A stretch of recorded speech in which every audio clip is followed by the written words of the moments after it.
Hello everyone, this is Technical Avant-Garde. Today's lecture will be the extension of the last lecture. In the last lecture we had done the Ohm's law, what is Ohm's law, and I explained the calculation of the Ohm's law using a simple schematic.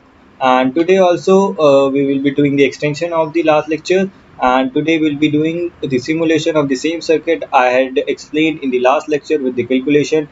And today we'll be doing using the LTSpice, which is the open source simulation software, and we had used that software in the last lecture in our voltage divider circuit. So without wasting time, let's get into the LTSpice window. So we are here on the LTSpice window. Here is the schematic I had explained in the last lecture, and I had explained all the calculations, the current calculation I is equal to V by R, and the power output power, or you can also say the load power given by the consumed by the R1 resistance having the 12 ohm R1 resistor with the 12 ohm resistance, which was the P is equal to VI, which is equal to the, I think, 48 watt.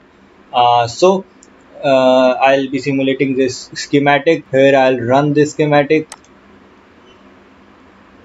Now first I have to check what is the voltage of this probe A. So just comment down the voltage if you want to have the correct answer.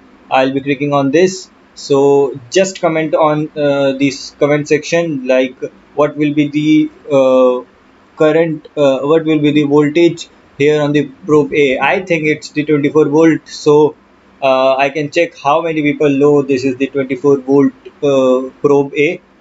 So just click on this. Yeah, luckily we have the 24 volt because this voltage is coming out directly on this probe A.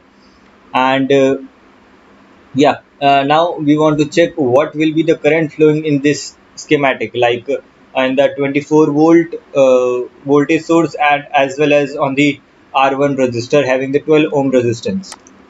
So here it is denoted that 2 ampere current is flowing through this R1 resistor. It means that voltage across the R1 resistor is R1 into I flowing through this, which is the 12 into 2, which is the 24. And now we want to find the power again, which is the V1 into I. You can easily say in this, yeah, V1 is the 24 volt, and I flowing through this R1 is 2 ampere, so 2 amperes. So the power output will be the P is equal to VI, so 24 into 2, which is the 48 watt. So if you want to find what is the current flowing through this V1, I must say it will be the minus 2 ampere because of the reverse polarity direction. When the current flows through the voltage source, it will be the minus 2. You people should also comment in the comment section what will be the current flowing through this. Just clicking on that and just check we are right or wrong. Yeah, it's the minus 2 ampere. You can clearly see this red line is the IV1, like current flowing through this V1 is minus 2 ampere because of the current flowing in the reverse polarity through the V1 from minus to plus terminal. And for the power dissipation, like you can clearly see in the left bottom line, it is written that left click to plot R1 and right click to edit DC operating voltage. DC operating point IR1, which is the current flowing through this, is 2 amps and dissipation is 48 watt through the R1, and through the V1 it is the dissipation is minus 48, again due to the reverse polarity of the voltage source. Thanks for watching. If you found this lecture interesting, then do hit the like button and do share with your friends. And if you have any doubt regarding any lecture in the previous lecture, including this lecture, then you can freely ask in the comment section.